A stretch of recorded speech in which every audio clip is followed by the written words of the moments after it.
My understanding, and I'm a bit familiar with the jog that area as well, I think it's about 1.5 miles from the entrance to the far north end, where you, and then it's probably three miles round trip if you actually go all the way back to the beginning.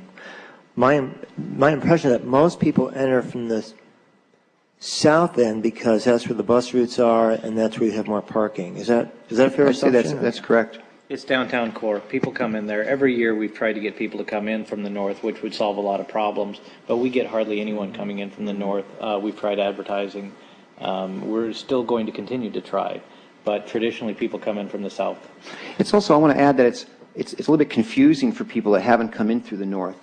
I think a lot of people are taking the route that they feel most comfortable with. Peter? Yeah, comment or two. And first of all, I did visit the event last summer. I think it was on the day that there were probably the largest crowds there, I think Sunday. And it was clear to me that this access point was extremely constrained and nearly unworkable, and that thousands of people were approaching the park from the south end. And I think that that's a reasonable expectation that they would continue to do so, but that both ends of the park for this large an event need to provide access. I don't think you can expect one end only to serve in that capacity. I guess I feel fairly convinced that at this point, from what you've shown us and what I've seen, that a problem has been created that unduly constrains the use of the public park for large festivals such as Hempfest. I would agree. Unless somebody can show otherwise, and they haven't, I feel fairly convinced of that traffic flow, necessary service access, and public safety have been compromised by the bottleneck that's been created in this plan. Question is, for me, how did this result? How do we get this result? Parks Department, as I understand it, has jurisdiction over this area. It's not the sculpture park's responsibility to ensure that, except by ordinance as spelled out, that the design and permanent solution, I mean, it's the Parks Department, it's the city's responsibility to ensure that these other needs are being met in the final approved plan. So there's a plan approval process for things like this. I would assume that Parks had to sign off on it. I'd like to know, first of all, does the final plan and installation reflect what was approved?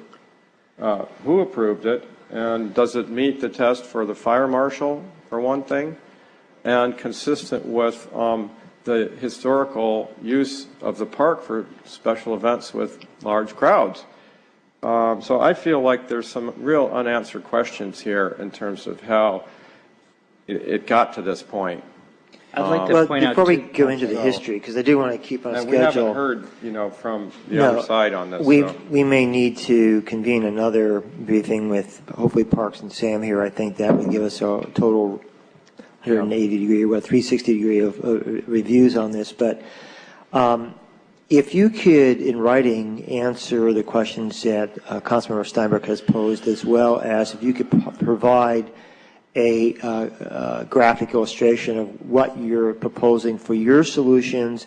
If you have any dollar amounts that you might know from talking to Parks or whoever, that would be useful, because I think what we need to do at this point, it's good to know the history, but we need to move forward and figure out what are we going to do to resolve this. And in order to have a constructive conversation, as they say, it would be nice to actually have something on the table, so this way we can say what will work or won't work, or where people can work around. So. Yeah, and I appreciate that you've been proactive in proposing a resolution, or what you think would work to resolve the constraints that have been built in here. I'm also concerned about other events and how this may impact the future use of the park.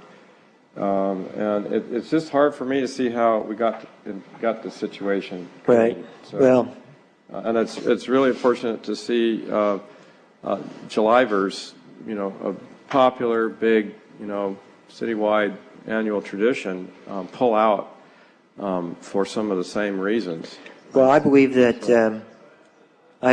we have a major liability exposure under the conditions that you describe if we maintain a narrow egress and ingress path. Sorry, could I just want to add one point to the history that we left out, and that is part of the solution on Sunday morning to the problem that we had was the SPD donated a lot of bicycle fencing and actually brought down and installed it for us, and that was very helpful.